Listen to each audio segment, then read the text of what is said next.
حلال کو لازم پکڑو، سارا مسئلہ ختم ہے۔ پیٹ میں جو جاتا ہے وہی اثر دکھاتا ہے۔ آج کل لوگ اصلاح معاشرہ کے جلسے کتنے کر رہے ہیں؟ آپ پوچھیے علماء سے، آج سے 50 سال پہلے اتنے جلسے نہیں ہوتے تھے اصلاح معاشرہ کے، لیکن لوگ سدھرے ہوئے تھے۔ آج تو روز جلسے ہو رہے ہیں، لوگ سدھرتے کیوں نہیں؟ بڑی معذرت کے ساتھ پیٹ کے اندر جو حرام چلا جا رہا ہے نا، پیٹ کے اندر، تو وہ حرام وہی اثر دکھا رہے ہیں۔ اور اس کے بعد ایک بات کہوں، برا لگے تو معاف کرنا، خاص طور پہ اہل منبر معاف کرنا، اہل منبر معاف۔ عوام تو حرام کھا ہی رہی ہے، جلسے میں مقرر کو بلاتے ہو، پیر صاحب کو بلاتے ہو، علماء کو بلاتے ہو، تو یہ نہیں دیکھتے کمیٹی کے لوگ کہ اس محلے کا سیٹ حلال کماتا ہے کہ حرام کماتا ہے۔ اے سی لگی ہے نا تو وہیں پہ رکاؤ، گدے ہیں نا تو وہیں پہ رکاؤ، کھانے کا انتظام وہی اچھا کرے گا وہیں رکاؤ، چاہے پھر وہ حرام کرتا ہو۔ اب آنے والے پیر لوگوں کو تو نہیں معلوم ہوتا، مقرر کو تو نہیں معلوم ہوتا، خطیب کو تو نہیں معلوم ہوتا، یہ کمیٹی والے اس کے ذمہ دار ہوتے۔ آپ لوگ ایسے نہیں ہیں، لیکن حالات ہندوستان کے ہیں ایسے۔ صدارت بھی دیں گے تو حرام دھندا کرنے والوں کو، اور پھر کان میں آ کے بولیں گے تھوڑا سا ذرا سنبھال لیجئے گا۔ لو، جلسہ کرنا فرض نہیں ہے، حرام سے بچنا فرض۔ اللہ کے رسول صلی اللہ علیہ وآلہ وسلم نے فرمایا، لوگوں پہ ایک وقت ایسا آئے گا کہ سب سود کھائیں گے۔ آقا نے فرمایا تنبیہ الغافلین کے اندر یہ روایت، سب سود کھائیں گے، سب سود کھائیں گے۔ صحابہ نے پوچھا حضور سب کھائیں گے؟ آقا نے فرمایا ہاں، جو بچنا چاہے گا اس تک بھی سود کے گرد و غبار پہنچ کر رہیں گے۔ کچھ لوگ سود کھانے والوں کی حمایت میں کھڑے ہوں گے، کچھ لوگ سود کھانے والوں کے اس عمل سے راضی ہوں گے۔ میں کہتا ہوں، آپ کو کہتا ہوں، عوام تو بگڑ گئی ہے، لیکن اگر آپ اپنے مقرر کو بلاؤ، مشائخ کو بلاؤ، بزرگوں کو بلاؤ، تو اے سی پنکھے دیکھتے ہو اچھی بات ہے، یہ تمہارا اپنا مزاج ہے، لیکن اس سے پہلے حلال دیکھو۔ اگر حلال کھلانے والا دال روٹی کھلاتا ہے وہاں رکا۔ مقرر کے پیٹ میں کھانے تقریر سے پہلے جب تم نے حرام ڈال دیا تب وہ تقریر کیا اثر کرے؟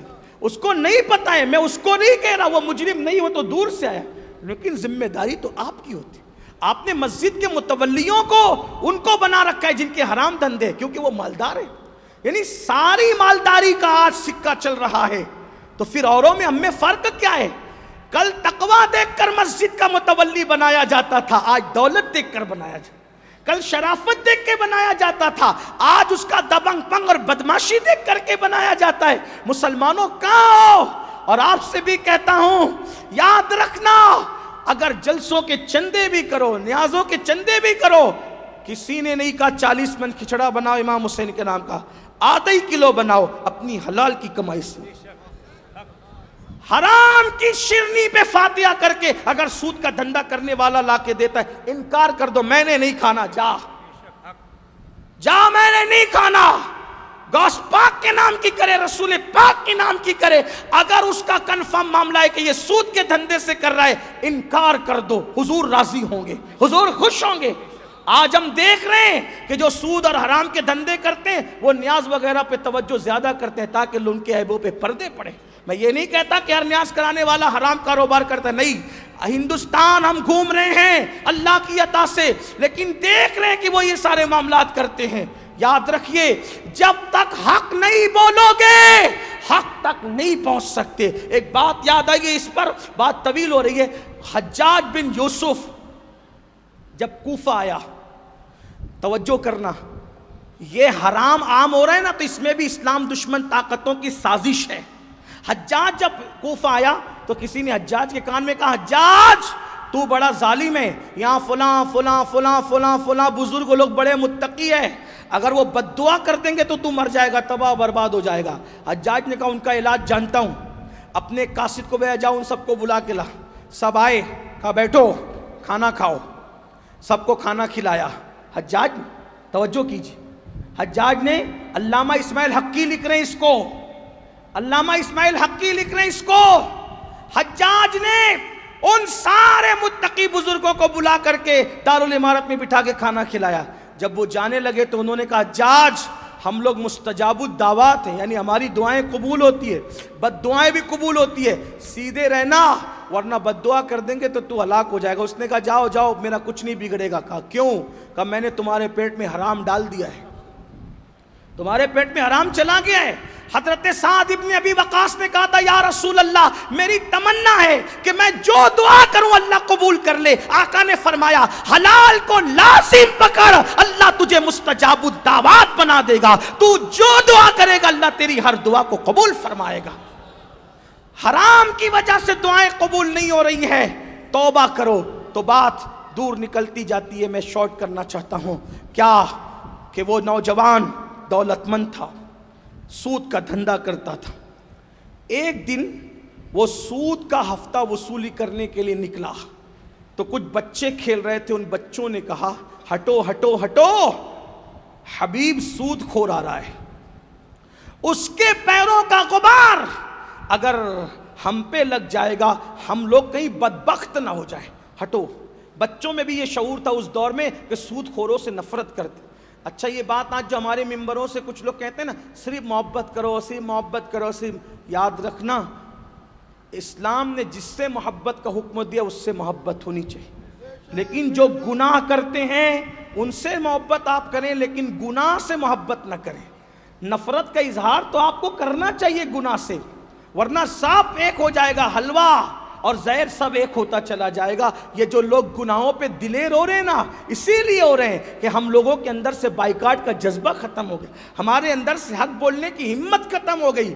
تو کہا ہٹو ہٹو، حبیب سود خور آ رہا ہے، اس کے گرد و غبار پیر کی ہم پہ لگے گی، ہم بدبخت نہ ہو جائیں۔ حبیب تو حبیب تھا، اس کے دل پہ چوٹ لگی، بچے بھی مجھ سے نفرت کرتے ہیں۔ وہ وصول کرنے کے لیے گیا، حبیب دروازے پہ دستک دی، خاتون خانہ نے وہاں جو تھی اس نے کہا کون؟ حبیب، ابھی تک تم نے اپنا ہفتہ نہیں بھجوایا؟ میرے شوہر تمہاری ہفتے کا انتظام کرنے گئے ہیں۔ کہا کہ میں خالی نہیں جاؤں گا، میں کسی کے دروازے سے خالی نہیں جاتا، میں کچھ نہ کچھ لے کے جاتا ہوں۔ وہ سود کا ہفتہ تو اپنی جگہ رہا، آ کے خالی نہیں جاؤں گا، آ کے جو لوٹوں اس کا عوض بھی کچھ نہ کچھ لے کے جاؤں گا۔ تو کہا دیکھو گھر میں کچھ نہیں تھا، میرے شوہر بکری کے سر اور پیر قرض کے طور پہ مانگ کے لائیں، چلاؤ نہیں، یہ لے کر کے چلے جا۔ دیا، لے کر کے گئے، بیوی کو کہا پکاؤ، بیوی نے پکایا، پک رہا تھا، خوشبو آ رہی تھی، ایک فقیر آیا، دستک دی، دروازہ کھولا، کیا خوشبو آ رہی ہے تیرے گھر کی ہانڈی سے، مجھے کچھ دے۔ سود کھانے والوں کا دل بڑا سخت ہو جاتا ہے۔ اس نے کہا اگر میں تجھے دوں گا تو تو مالدار تو نہیں ہوگا، البتہ میں غریب ضرور ہو جاؤں گا۔ جاتے ہوئے فقیر نے کہا حبیب ایک دن اللہ کی عدالت ہے، اللہ کی عدالت میں کھڑے ہونا ہے سب کو۔ جو تو ظلم کر رہا ہے ظلم کا انجام ان قریب تو چکھ لے گا اگر تو نے توبہ نہیں کی۔ بچوں نے صبح وہ کہا، ادھر فقیر نے یہ کہا، ادھر جب دسترخوان پہ بیٹھے جیسی ہانڈی کھلی تو پورا کھانا خون میں تبدیل ہو چکا تھا۔ بیوی نے کہا حبیب بدبختی کی حد ہو گئی، لوگوں کی بددعاؤں کی انتہا ہو گئی، حبیب لوگوں کا خون چوس رہے ہیں ہم، دیکھو ہمارے گھر کی ہانڈی بھی خون میں تبدیل ہو گئی۔ ایک دن میں لگاتار 3 واقعات ہوئے، حبیب کے دل پہ چوٹ پہ چوٹ، چوٹ پہ چوٹ، چوٹ پہ چوٹ لگی۔ حبیب اٹھے، اب بدلنا ہے، اب توبہ کرنا ہے، اب زندگی میں انقلاب برپا کرنا ہے، اب جرائم کو چھوڑ کے اللہ کی طرف جانا ہے۔ کہاں جاؤں؟ خیال آیا خوش نصیب ہوں، بصرہ میں رہتا ہوں، یہاں ایک اللہ کا عظیم بندہ رہتا ہے جس کو دنیا حسن بصری کے نام سے جانتی، حسن بصری کے نام سے جانتی۔ گئے، محفل سجی تھی، ہمارے بزرگوں نے لکھا کہ محفل میں امام حسن بصری اپنے مخصوص لب و لہجے میں، امام حسن بصری اتنے اچھے خطیب تھے کہ مولا علی فرمایا کرتے تھے بصرہ میں جب تک حسن بصری ہے کسی کو خطاب کرنے کی اجازت نہیں دوں گا۔ اتنے عظیم خطیب تھے، خطاب کرتے مخصوص لب و لہجے میں کہہ رہے تھے لوگو توبہ کر لو، لوگو توبہ کر لو، لوگو